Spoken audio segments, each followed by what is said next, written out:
Hey guys, it's Spacey Sims, and we are back with more Mystic Destinies. Now, if you've noticed, we are doing this one right after the last part, which we normally don't do. We do these every other day. But unfortunately, Takumi's route was supposed to come out originally the beginning of November, and it got pushed back to November 21st. And then, I guess that day, I don't even remember, it was around then, that those who backed the Kickstarter got an email that Takumi's route was pushed back again. So normally this episode would have been the first part of Takumi's route, and we would have been actually posting this tomorrow.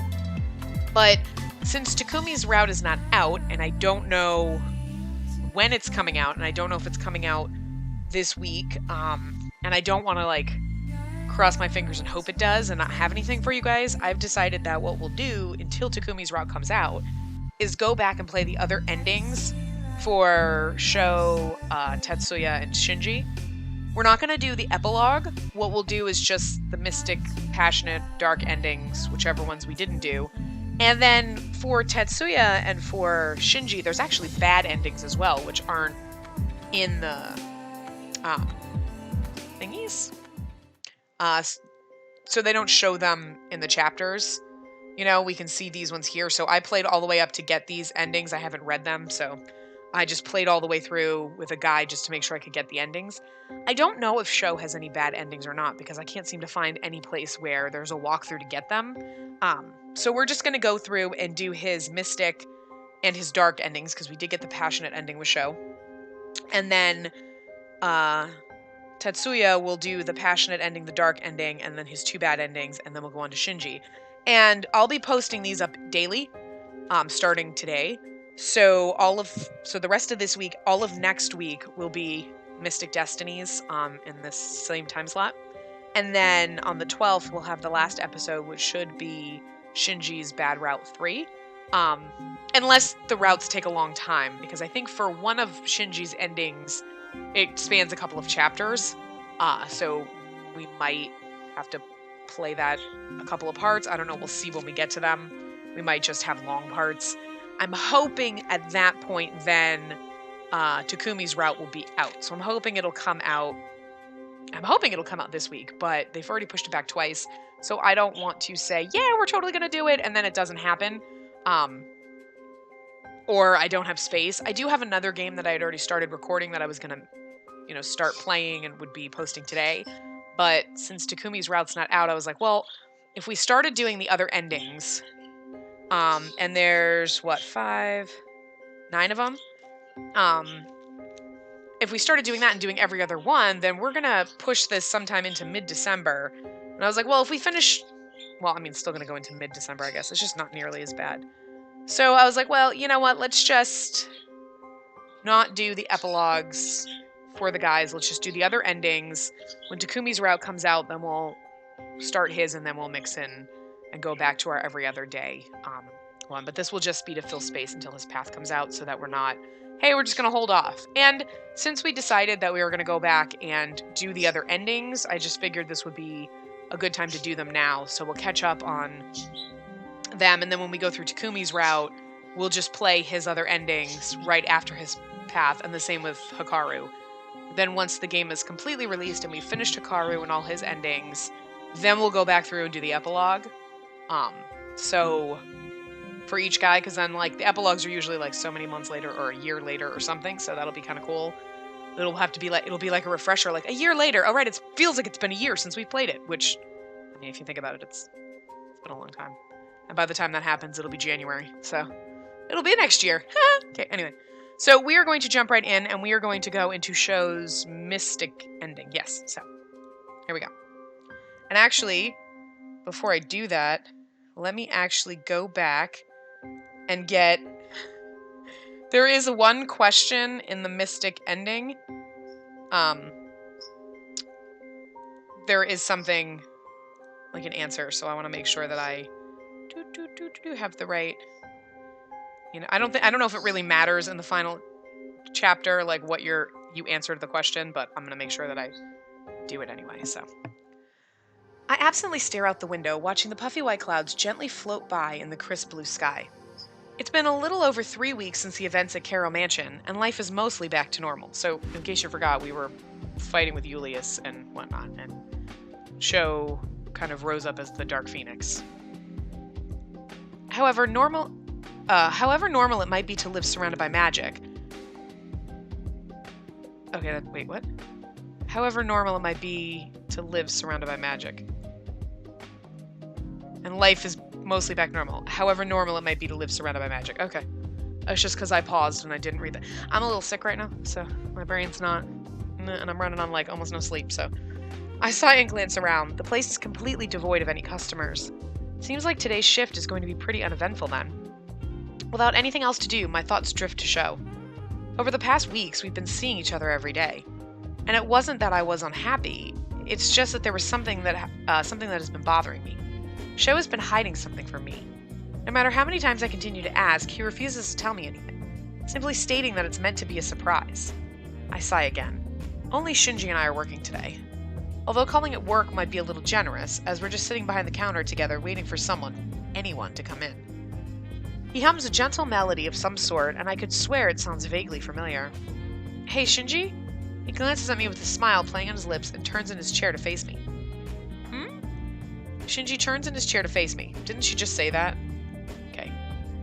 Okay, so this is like Sho's most embarrassing moment. What was Sho's last girlfriend like? So, okay.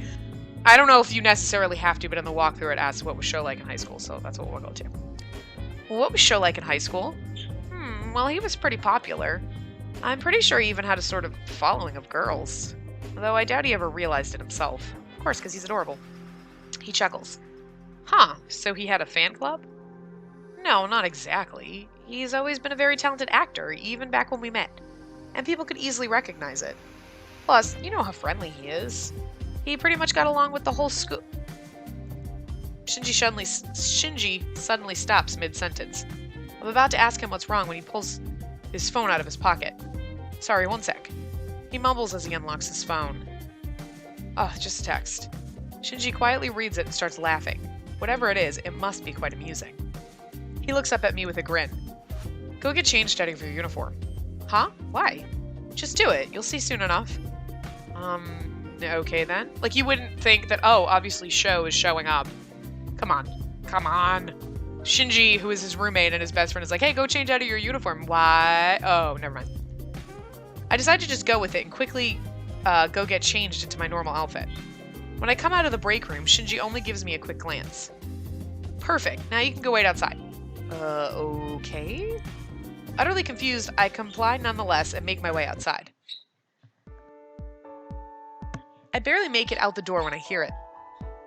Inara! Automatically, I turn around, only to see Sho sprinting toward me with a big smile on his face. Somehow, just barely, he manages to stop right in front of me without knocking me over. He manages to talk through his ragged breathing. So sorry if I'm late. No, I literally just got out the door, so you're good. Although I didn't even know I was going to be waiting for you. Then again, perhaps I should have suspected it. Duh. I briefly glance inside through the glass door and see Shinji giving me a happy little wave. I look back at Sho, no longer able to keep my curiosity to myself. So what's going on? For a moment, I'm nearly blinded by his smile. It's time for the surprise. Wait, really? So you'll finally tell me what it is? My excitement suddenly skyrockets. Ah, finally! Not knowing has been killing me! Me too.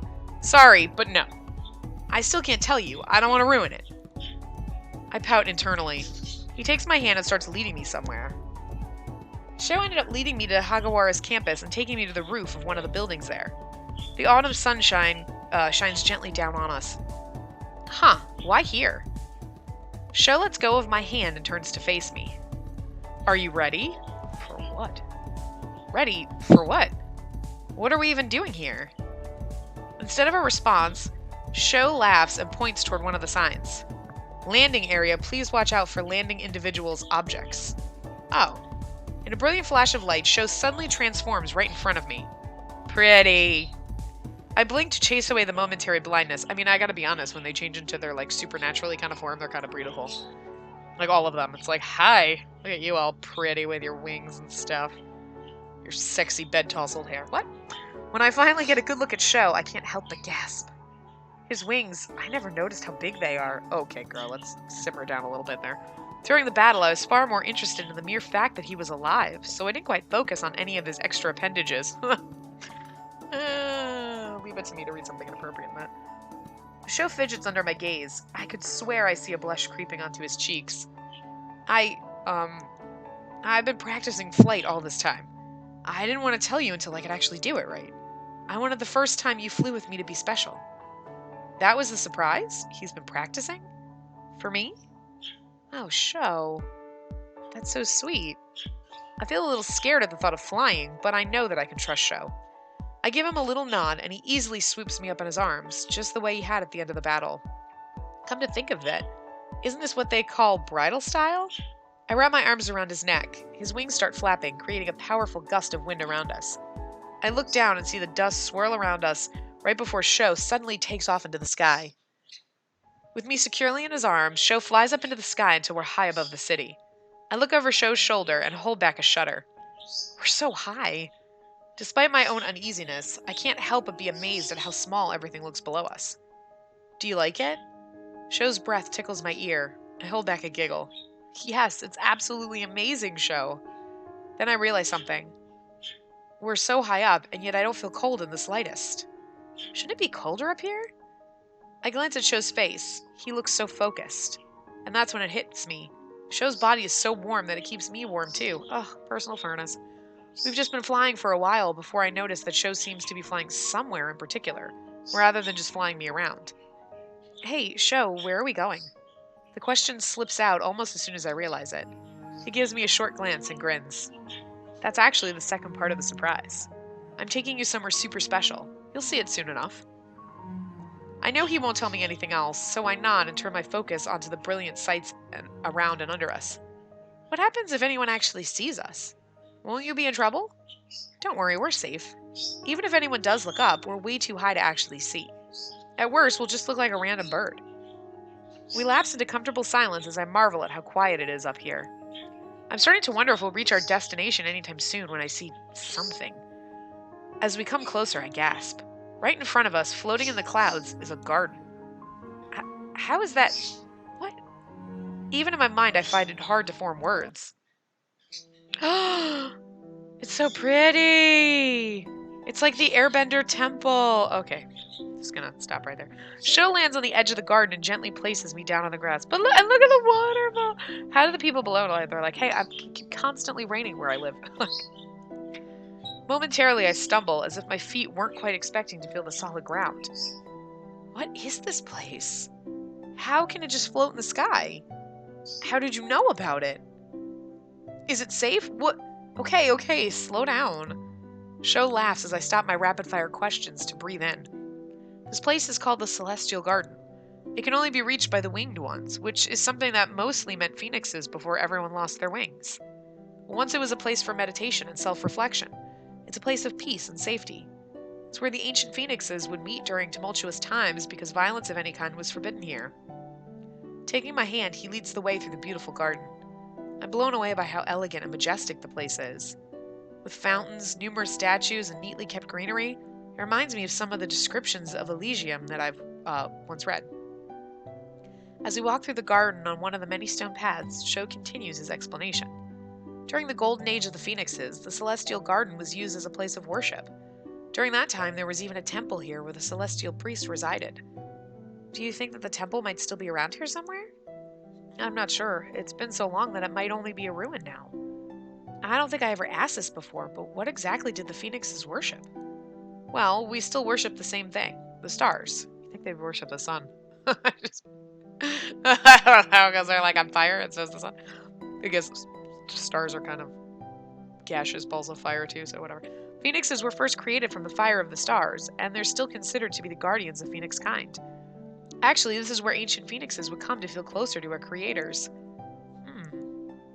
The stars, huh? I glance up at the still starless sky and wonder, does that mean they're conscious beings somehow? The serene garden is filled with the sound of our footsteps. I glance at Show walking beside me. How do you know so much about this place anyway? Every little phoenix gets the history lessons, and once you have wings, it isn't hard to find. He pauses and looks around. This is actually my first time visiting the garden. I knew of its existence and where it was probably located. But Sho looks down at me. His golden eyes sparkle in the sunlight. I wanted my first time visiting to be with you. I wanted to share this experience with you. Oh, Sho. Happiness swells inside me, threatening to spill over. That's adorable. My eyes start to fill with tears that he would bring me someplace so sacred. I'm so happy that you wanted to share something so special with me. My voice shakes as I hold back the tears. Then let's not waste this opportunity. Why don't we explore the garden together? Maybe we can even find those temple ruins. Yeah, let's do it. Who knows what else? Who knows what else we might find? This time I grab his hand and pull him along with me. My heart hammers away in my chest as we set off to explore the celestial garden. We follow along the stone paths deeper into the garden. As we start getting closer to the heart of it, we see the number of statues growing. While we walk, I admire the intricately carved statues of humans, phoenixes, and various other creatures and beasts. Some appear so lifelike that I half expect them to suddenly jump out at us. Past the elegant fountains and the scattered gazebos, we find what looks to be an ancient Roman auditorium. In some of the seats, there are more statues of people, all too lifelike in their composition. Overall, the garden looks very neat and tidy, like someone's been taking care of it all this time. I wonder, Sho, do you think there's actually someone still here? Do you think it's safe for us to continue? Sho stops in his tracks at my question and carefully looks around. There might be some of the ancient priests remaining, or maybe some other of the other dark phoenixes come to keep the garden neat. There could even be trouble ahead, but we can protect ourselves pretty easily. I bite my lip. Well, it's supposed to be a place with no fighting. It's a tranquil place, so you shouldn't have to worry. If you want to leave, though, we can. Should we? It could be dangerous, but I realize the potential risk of meeting something or someone dangerous, but my own curiosity wins out. I think I'd kick myself forever for not going on. Let's continue, but keep an eye out for anything, just in case. We nod at each other and move on, hand in hand. We move closer into the heart of the floating garden, and there we finally see the temple ruins. It's mostly intact and clearly ancient. As we stand at the bottom of the stairs, I look up and feel an excited chill pass through me. For the most part, the place looks abandoned, although there's bronze barriers set ablaze in between the grandiose columns by the walls. That could be another sign of life. I wonder out loud. Sho nods. It could also mean this whole place is under some sort of partial stasis. Or maybe everything is being kept neat by the magic left behind by the people who once lived here. We stare silently at the grand temple before us. I squeeze Sho's hand and he gives me a reassuring smile. We make our way up the stairs. Woo! Ooh, that's so pretty. I have to sneeze.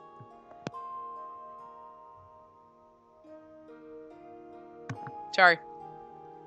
Just didn't want to sneeze in your ear because that's rude. Cautiously, we make our way inside the temple. I'm left in awe of the grandeur of the place. It's pretty. Although there are clear signs of aging even here, it looks stunningly beautiful nonetheless. Wow, this place is so... Sho's quietly uttered words carry through the empty space, bouncing off the walls. Even from where we stand, we can see a large, intricately carved pool at the end of the room. It's weird for water to be at the center of worship in a phoenix temple. Are you certain this was a phoenix temple then? Yeah. I mean, look at the carvings on the walls and the ceiling.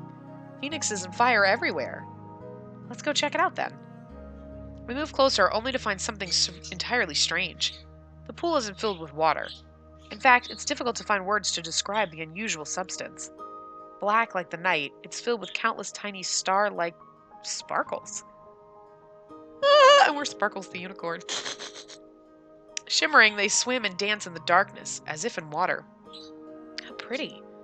I reach out to touch the strange substance, curious as to what it might be. We would advise against touching that. A strange voice stops me in my tracks, my fingers mere inches away from the surface of the pool. I slowly pull away from the star-filled water. Sho and I both turn to face the stranger. The person standing before us smiles serenely. Even though I realize it's impolite, I can't stop myself from staring wide-eyed at the beautiful person before us. I can't tell their gender, but they have very long, sleek, silver hair, with skin as dark as the night. Silver freckles dot them and their eyes are so dark, it feels like looking into the vast emptiness of space. I'm a little sad that we don't get to see this person. You know what I mean? We are sorry if we startled you. Their voice sounds so strange, almost like a chorus of people speaking all at once. We are the Keeper. The Keeper blinks. They briefly glance at the pool and then smile once again. You may call us Janan. We are the eternal keeper and guardian of the garden. We are pleased to greet one of the Star Children. Very few of your kind visit us anymore. Janan's eyes then settle on me. Well met, Child of the Green. We have not had the pleasure to greet one of your kind in millennia. Child of what? Oh, yes. Well met, Keeper. I sound a little hesitant, unsure of the proper protocol of greeting someone in such a situation. Beside me, Sho looks just as lost. He smiles nervously. Yes, nice to meet you, Janan. Janan looks neither pleased nor displeased by our greetings. They slowly glide closer to the pool. Sho and I move to make way for them. The celestial pool is a reflection into the universe. Once upon a time, this is where phoenixes would come to meditate, to become closer to the stars that guide them. The pool also functions as a gateway to the stars, for the phoenixes who have lived too long and wish to finally die. Sho and I share a look. Janan continues to speak. They would go into the pool to join the creators and receive their true death. They turn to look at me. Do you understand why we stopped you from touching it? I nod almost frantically. Yes, if I had touched that, I would be... I don't even want to think about it. From the particularly horrified and pale-looking expression on Sho's face, neither does he. Janan smiles at us and bows. Then we shall leave you now. If you need us, only call. With that farewell, Janan gracefully glides away, humming a melody I can't recognize. Left alone by the star pool, we stand in silence. Sho holds out his hand, and I take it without hesitation. Without any words, he leads me to a bench just a little to the side of the pool. When we sit down, I realize that from where we are, the stars reflect from the pool, creating an ethereal atmosphere. You can kind of see it. This is so pretty. I mumble quietly as I look around. Inara, Sho's serious tone captures my attention immediately. I look at him, sitting next to me. Surrounded by the gentle light of the glittering stars, we hold hands. And even in the dim light, I notice the blush that dusts his cheeks. There's something I've wanted to ask you for a while now, and He gulps, takes a deep breath, and looks into my eyes. He looks so serious. My heart starts to beat wildly in my chest. Sho gently squeezes my hand. I love you, Inara. I've loved you for a while now, maybe even longer than I've realized. When I think about my future, all the possible outcomes and routes it might take, not once can I imagine my life without you. Rich or poor, famous or completely forgotten. In the end, I don't care. As long as I can have you in my life, I'm happy. Every time we hold hands, I feel so happy. My heart sings with joy. Each and every smile of yours means more to me than all the applause in the world. Oh, I can't see my future without you. I don't want to, so... Will you stay by my side? I know it took a while to officially ask, but... Will you be my girlfriend? This should be like a marriage proposal instead of like, will you be my girlfriend? But I get it. I get it. Because we didn't get the passionate ending, so like, I don't even remember what happened in the passionate ending, to be honest with you. Tears stream down my face. I don't bother to hold anything back. It's hard to say anything. His words lift my heart and make my body tremble with joy. I finally manage to respond. Yes, of course, yes. Thanks, Inara. You're welcome. Oh, look, he's crying. That's so adorable. Look at his... Oh, your cute little face. Sho smiles gently down at me. His own eyes shine with tears as he wipes away mine. One warm hand cups my cheek while the other gently slides off my glasses. I whisper just one thing. I love you, Sho. Wordlessly, we inch closer as we close our eyes. Oh, so pretty! Our lips meet, slowly, cautiously, as if terrified the other will fade away. Did they never kiss? Did they never kiss in the other? Never? Never once?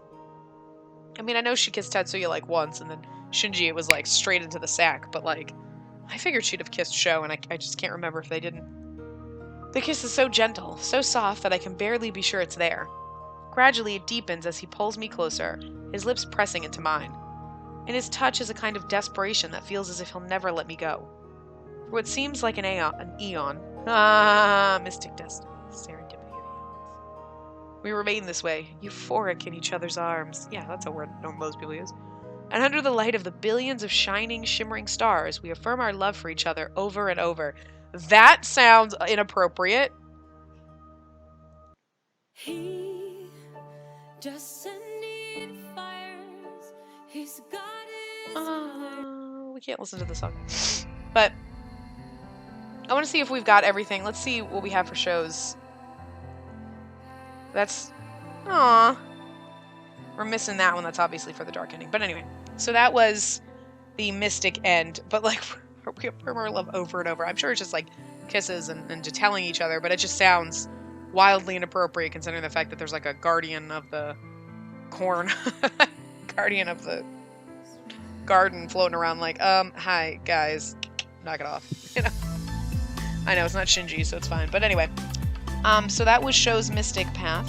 And when we come back in the next part, we will do his dark path, which, can I just tell you, it was painful to just skip through the story and choose all the bad things, because it just hurt me to have to be like that with Show. But anyway, so I will see you guys next time. Remember to give the video a big thumbs up and subscribe to see more.